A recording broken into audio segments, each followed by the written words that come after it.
Well, hello everyone. Today we are going to read More Adventures with Mr. Toad. It was a bright morning in the early part of summer. The sun shone on the river as it flowed and bubbled. The mole and the water rat had been up since dawn. They were busily getting ready for the first boat ride of the summer. Paddles needed mending, and their small boat needed paint. The two friends were hard at work when the mole heard a sound. He turned around. "Mr. Badger," he cried, "how good to see you." It was a wonderful thing indeed that Badger should pay a call on them, or on anybody for that matter. If you wanted him, he usually had to be caught as he slipped along the meadow early in the morning. The Badger strode towards them. "The hour has come," he said in a solemn voice. "What hour?" asked the rat uneasily, looking at his pocket watch.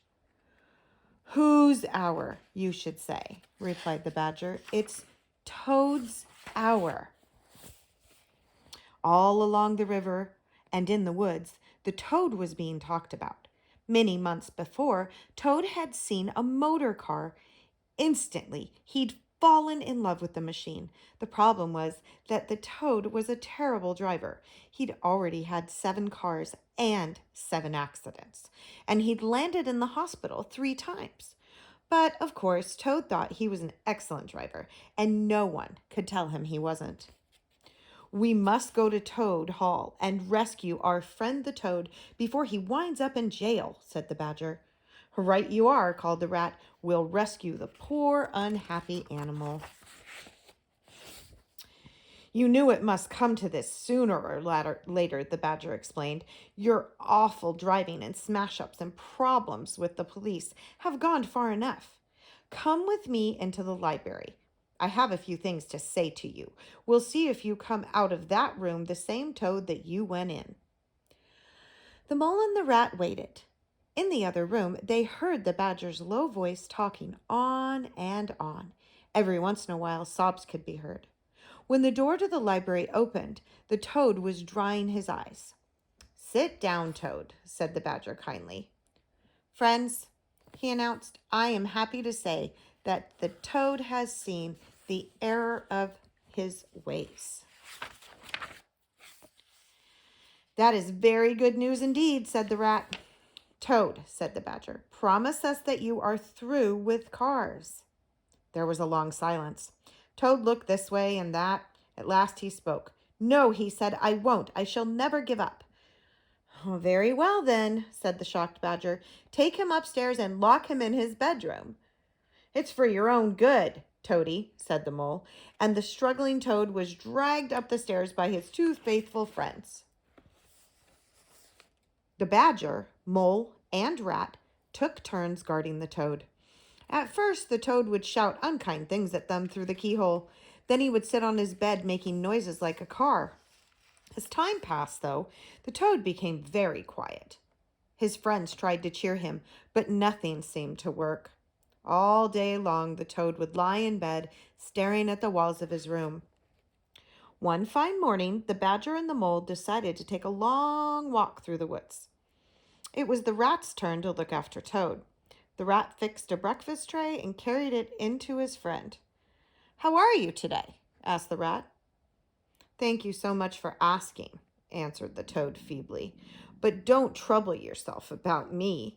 I hate being a bother to my friends, and soon I won't be one." "Was anything wrong?" asked the rat, a little worried by Toad's weak voice. "Oh, no," replied the toad sadly. "Although, if I could ask one favor. Oh, but no, I don't want to trouble you." "What is it?" asked the rat, truly alarmed. "Well, I hate to bother you, but could you get a doctor for me?" The rat wondered if the toad might be up to some sort of trick, but he did think the toad looked a little pale. So he set off for the village, remembering first to lock the door to Toad's bedroom. Soon as the toad heard the door lock, he hopped out of bed. From his window, he watched the rat hurrying down the road. Then, laughing all the while, he put on his best suit. He carefully tied his bed sheets to the window. Scrambling down the sheets, he set off in the opposite direction of the rat. Oh, what a clever toad, he told himself, very pleased with himself. The toad strode along until he reached a little town. As he stood before an inn, he heard something. Poop, poop, it wailed. He saw a cloud of dust, and there it was, a beautiful motor car. It stopped right in front of him. The riders got out and went into the inn. As the toad walked slowly around the car, he thought, I wonder if this sort of car starts easily. Before he knew what had happened, Toad was speeding along the road into the open countryside. Faster and faster he went. The air rushed past him as he joyfully sang out, "Boop-boop, boop-boop." The next thing he knew, Toad was standing before a judge. Prisoner, you have been found guilty of taking a valuable motor car, reckless driving, and being rude to a police officer. You are sentenced to 20 years in jail. Bound in chains, the toad was led away to the deepest and darkest dungeon in the land. When he heard a great door lock behind him, the toad flung himself on the floor and sobbed.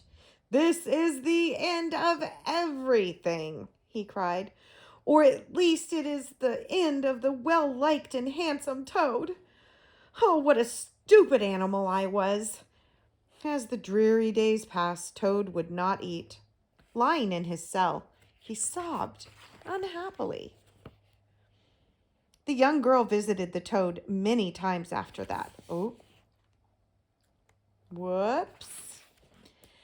It happened that the old jailer had a young daughter who was very fond of animals. One day she said, Father, I can't bear to see that poor toad so unhappy and getting so thin. Won't you let me take care of him? The jailer agreed. That afternoon, the girl brought a tray of hot, buttered toast into Toad's cell. Now, cheer up, Toad, she said gently. The toad smelled the toast. For a moment, he thought to himself that perhaps life wasn't so bad after all, and then he wailed and kicked and would not be comforted. The wise girl left, putting the toast near the toad. It wasn't long before the toad sat up and dried his eyes. After he ate the toast, he felt much better.